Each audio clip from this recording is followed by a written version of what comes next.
বনশ্রী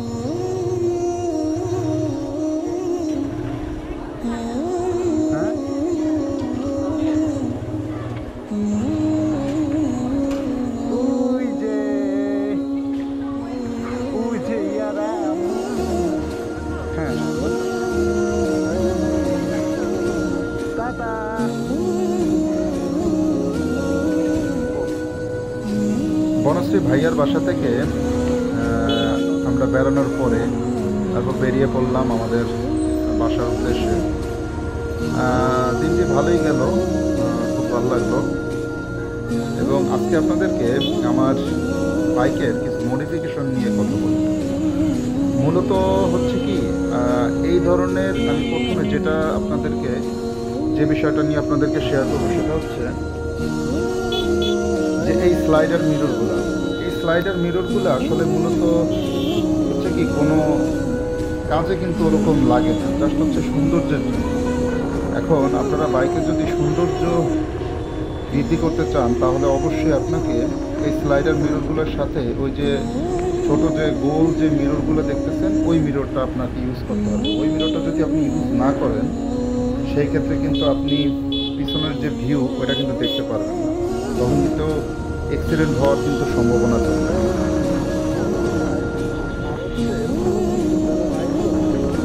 তখন অ্যাক্সিডেন্ট হওয়ার সম্ভাবনা থাকে।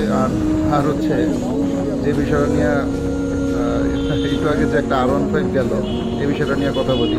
মানে R15 আর হচ্ছে 4B রাইডার যারা আছে এরা কিন্তু মানে হাতের ভিতরে মনে এদের শুলায়, মানে পিক আপ পাইনি হইলো, কোনো কথা নেই, যে জোরে টান। মানে এই ধরনের বাইকারদের জন্যই কিন্তু মূলত বদনামটা হয়। যদি দেখেন এই একটা 4B গেল, মানে এরা পিছে থাকবে এটা তো তারা মানে কল্পনা করতে পারে না। মানে এরা সবার সামনে থাকবে, এটাই হচ্ছে তাদের ইচ্ছা। যাই হোক, এগুলো বাদ দিই। এখন মডিফিকেশনের বিষয়ে কথা বলা যাক। এই স্লাইডার মিররগুলো আপনি যখন ইউজ করবেন তখন অবশ্যই এই গোল যে মিররগুলো ওগুলো ইউজ করবেন, তা না হলে কিন্তু পিছনের যে ভিউটা এগুলো কিন্তু আপনি দেখতে পারবেন না। আরেকটা হচ্ছে ওই যে সামনের যে গোল যে বড় মিররটা দেখতেছেন, এটা হচ্ছে আমার মতে এটা প্রত্যেকটা বাইকে কিন্তু রাখা উচিত।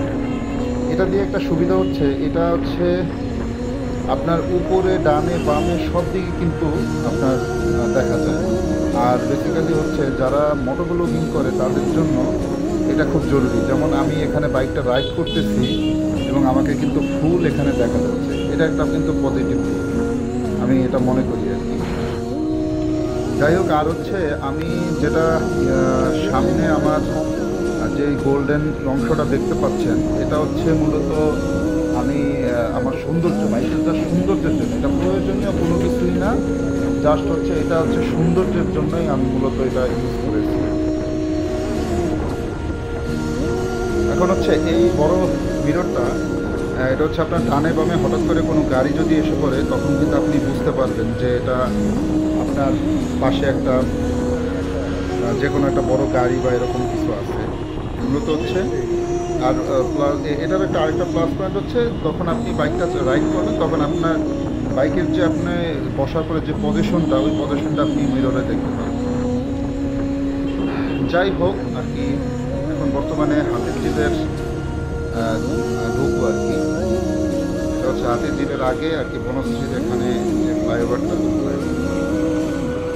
আর এখানে মডিফিকেশনগুলো করার পরে আমার বাইকের যে ককপিটটা এটা একটু মানে খুবই সুন্দর হয়েছে এবং অনেকটা এগ্রেসিভ হয়েছে। এই কারণে মূলত হচ্ছে এই মডিফিকেশনটা করা। আর সামনের যে এই গোল্ডেন যে অংশটা দেখতে পাচ্ছেন, এটা কিন্তু মূলত আরেকটা উদ্দেশ্যে আমি এটা দিয়েছি, সেটা হচ্ছে হেডলাইট সাপোর্ট হিসাবে কাজ করে। অনেক সময় হয় কি, সামনে যদি কোনো ট্রাক বা কোনো কিছু থাকে, জিক্সারের যেহেতু সামনের যে চাকাটা এবং হেডলাইটটা অনেকটাই কাছাকাছি, এই জন্য হয় কি যে কোনো কিছুর সাথে যদি বাড়ি খায়, সাথে সাথে কিন্তু বাড়িটা একবারে হেডলাইটের উপরেই কিন্তু যায়। হেডলাইটটা বাড়ি খেলে কিন্তু হেডলাইটের দাম কিন্তু 21,000 টাকা। অনেক সময় আলাদা কাজটা কিনতে পাওয়া যায় সামনের অংশটা, তারপরে একটা নিজের কষ্ট লাগে যে নিজের বাইকে এমন একটা আঘাত লাগা। যাই হোক, এই সামনের এই অংশটা কিন্তু আমার এটা একটা অনেকটা বাম্পার হিসাবে কাজ করে এবং একটা সাপোর্ট হিসাবে কিন্তু কাজ করে। এই জন্যই আসলে মূলত এই মডিফিকেশনটা করা। আর হলো সাইডের যে ওগুলো কি বলে লিভার গার্ড, এই লিভার গার্ডটা হচ্ছে আপনার হাতটাকেও সেভ করবে এবং বাইকটা যদি আল্লাহ না করে পড়ে যায় সেক্ষেত্রে কিন্তু আপনার যে ক্লাসের যে লিভার এবং ব্রেকের যে লিভার এই দুটাই কিন্তু ভাঙার হাত থেকে রক্ষা করে এবং অনেকটা সৌন্দর্য বর্ধনের কাজও কিন্তু এটা করে। হাতির ঝিলে আমার এই গোপ্রো দিয়ে এই প্রথম ভিডিও এবং এটা অনেকটা সন্ধ্যার সময় ভিডিওটা করা এবং এত ক্লিয়ার গোপ্রোর যে ভিডিওটা আসলেই অনেক ক্লিয়ার। আপনি এখানে কোনো ভিডিও এডিটিং করা লাগবে না, আপনার কিচ্ছু করা লাগবে না, আপনি জাস্ট ক্যামেরাটা ওপেন করে বেরিয়ে পড়বেন, ওই ভিডিও আপনার এমন সুন্দর হবে মানে আপনি কোনো এডিটিংয়েরও প্রয়োজন বোধ করবেন না। এটা হচ্ছে আমি মনে করি অ্যাকশন ক্যামেরার ভিতরে গোপ্রোর উপরে কোনো ক্যামেরাই নেই।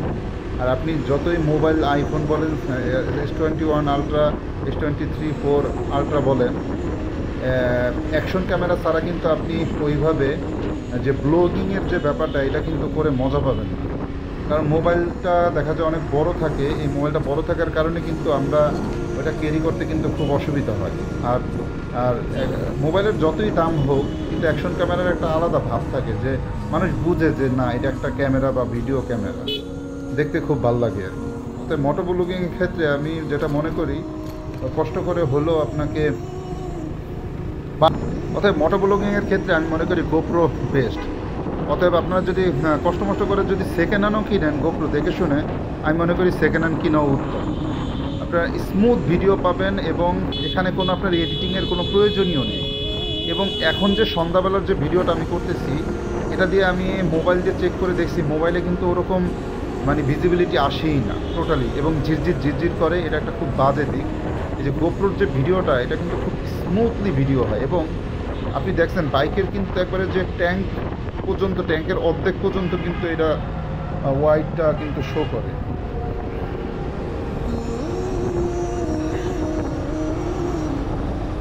যাই হোক, এই হচ্ছে অবস্থা এখন ঢাকা শহরে। আসলে মূলত প্রচণ্ড পরিমাণ যানজট থাকার কারণে এখন এই হাতির ঝিলটা আসলেই একটা বাইক রাইডিংয়ের একটা উপযুক্ত জায়গা, কিন্তু তারপরেও আপনাকে এখানে সতর্কতার সহিত রাইড করতে হবে কারণ এখানে কিন্তু বাইকের ন্যূনতম গতি 40-50 থাকে।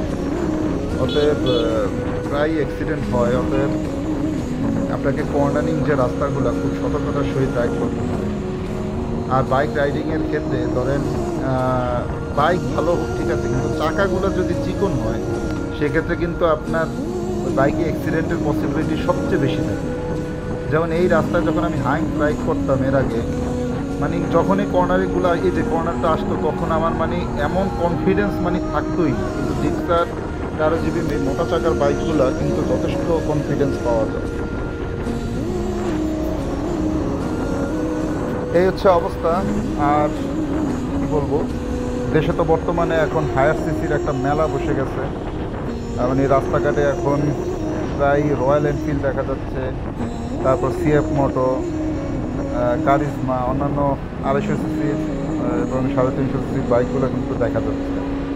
কিন্তু সত্যি কথা বলতে কি, এই বাইকগুলো মূলত রাইড করে যেটা আমি উপলব্ধি করলাম, যেই পরিমাণ জ্যাম আর যেই পরিমাণ যানজট, ওই হিসাবে কিন্তু এখানে রাইড করে কিন্তু তেমন একটা মজাই পাওয়া যায় না, আমি যেটা মনে করি। অতএব যারা ওই রয়্যাল এনফিল্ড কিনবে বা এই ধরনের হায়ার সিসি বাইক কিনবেন, অবশ্যই তারা একটা পাশাপাশি একটা 100 বা একটা 150 সিসি বাইক, কম দামি হোক আর বেশি দামি হোক, একটা রাখার চেষ্টা করবেন এটা। এবং অবশ্যই এটা চেষ্টা করবেন যে একটা নেকেডের স্পোর্টস বাইক বা কমিউটার বাইক ইউজ করতে, যাতে ইউজ করতে পারেন এরকম একটা অপশন অবশ্যই রাখবেন। কারণ আপনি যদি চিন্তা করেন আমি ওইটার উপরে ডিপেন্ড করি সারাদিন চালাবো, তাহলে কিন্তু আপনি ওই ধরনের বাইক নিয়ে কিন্তু একটা ঝামেলায় পড়তেই হবে আপনার। কারণ ঢাকা শহরের রাস্তাঘাটের যে যানজট, এবং আপনি দেখা যায় সেফলি রাইড করবেন, আপনার পিছন দিয়ে আইসা দেখবেন কেউ মাইরা দিছে, আইসা অটো দেখবেন সামনে ঢুকাইয়া দিছে, এতে কিন্তু একটা ক্ষতির সম্মুখীন হয়। অতএব আপনি যখন হাইওয়েতে যাবেন বা সন্ধ্যার পরে একটা আড্ডা দিতে যাবেন তখন আলাদা বিষয়, কিন্তু আপনি ক্যাজুয়াল রাইডিংয়ের ক্ষেত্রে এই 150 সিসির ভিতরের বাইকগুলোর কোনো বিকল্প নেই। হাতির ঝিলের আমাদের গন্তব্য শেষ করলাম, এখন যাত্রা হচ্ছে মোহাম্মদপুরের দিকে। আজকে তেমন একটা কোনো কাজ নিয়ে বের হয়নি, জাস্ট হচ্ছে ঘোরাফেরা আর হলো ভাইয়ার বাসার যাওয়ার উদ্দেশ্যেই বের হয়েছিলাম। এখন এই হচ্ছে বিষয়।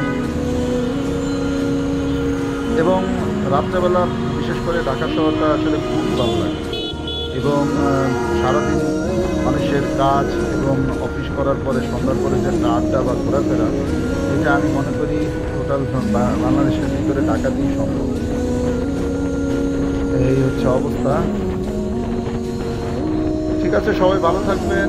ভিডিওটা আর বেশি তেমন একটা বড় করব না। আবার কোনো পরবর্তী কোনো ব্লগ দেখার জন্য সবাইকে আমন্ত্রণ জানিয়ে আজকে আমার ব্লগটা শেষ করতে যাচ্ছি। এবং আপনারা অবশ্যই কমেন্ট সেকশনে বলবেন এবং চ্যানেলটা সাবস্ক্রাইব করতে ভুলবেন না, এবং অবশ্যই চ্যানেলটা লাইক দিতেও ভুলবেন না। আমাদের হচ্ছে আসলে মূলত হচ্ছে মোটো ব্লগিং করা।